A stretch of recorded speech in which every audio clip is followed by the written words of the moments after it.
Good morning, welcome to 5th generation Hobby Shop. Quick review lang tayo ng Glock 34 by WE upon request ni Sir Ronald.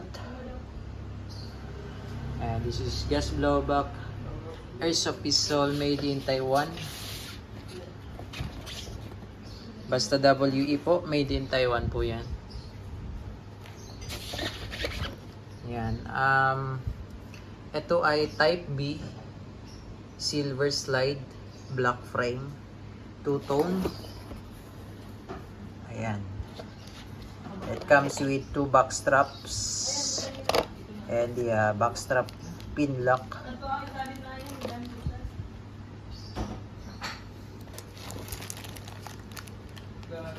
Glock 34. Glock 34 Gen 4 by WE.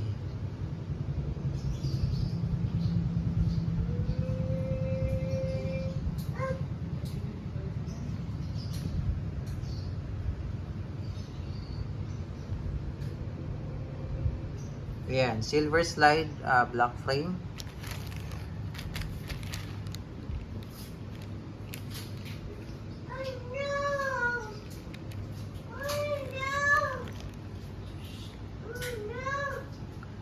Ayan, naka tritium sight na siya with 3 dots, 3 white dots.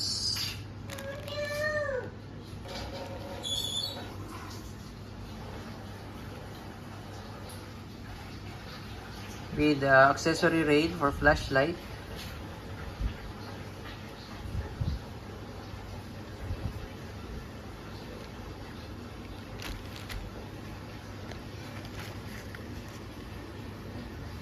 Glock 34 Gen 4. So mamaya test natin yung EPS.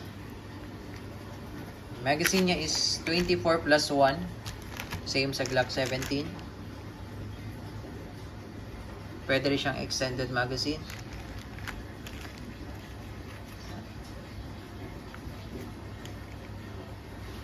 Mas mahaba po ito compare sa Glock 17. Okay. So, lagyan lang natin siya ng gas at bala. Okay. So, by the way guys, available na po ang ating pepper spray. Meron tayo ditong made in USA, available in 60 ml and also 110 ml. Ayan. So maganda siya pang close combat, self-defense, pepper spray. And meron din tayong available in keychain, pepper spray. Comes in 3 colors. Ayan, so kung gusto nyo mag-avail, PM lang po. Okay. So, balik tayo sa Glock 34 airsoft pistol. Load tayo ng gas and BBs. So, tanggalin lang natin yung slide. Pakita ko lang sa inyo yung loob. Haba ng ano nyo, guide rod. Okay, so lagyan pala natin siya ng lubricant. Ang gamit ko po is the petroleum jelly para dito sa slide. Magandahan nito, matagal kasi siyang matuyo.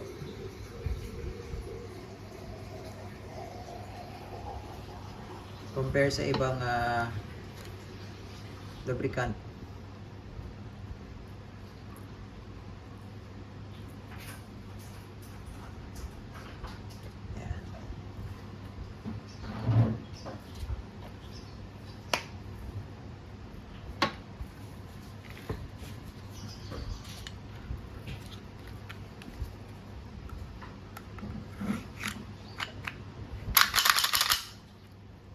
Smooth na siya ngayon. Nalagyan na ng langis. Petroleum jelly. So, testing natin kung ilang EPS to.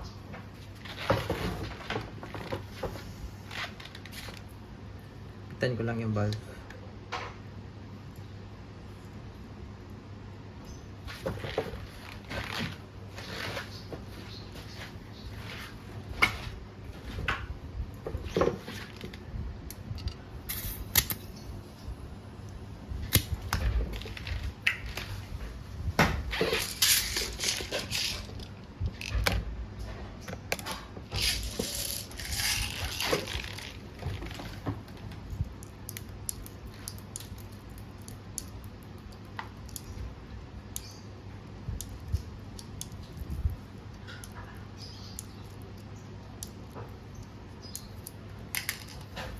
24 rounder, double stack, alternating yung bala niyan.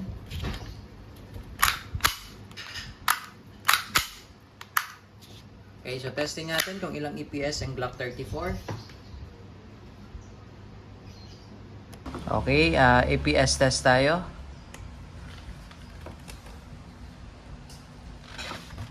Glock 34 Gen 4 by WE. Firing 371.2. 371.2. 366.7. 360.8. 360.4.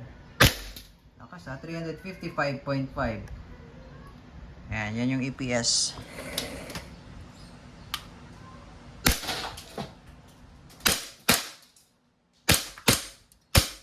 Yan. So, open slide. Release the magazine. Tapos, eto, hatakan nyo lang. Then, release. Hammer down. Okay, so again, this is the WE Glock 34 Gen 4 Silver Slide Block Frame.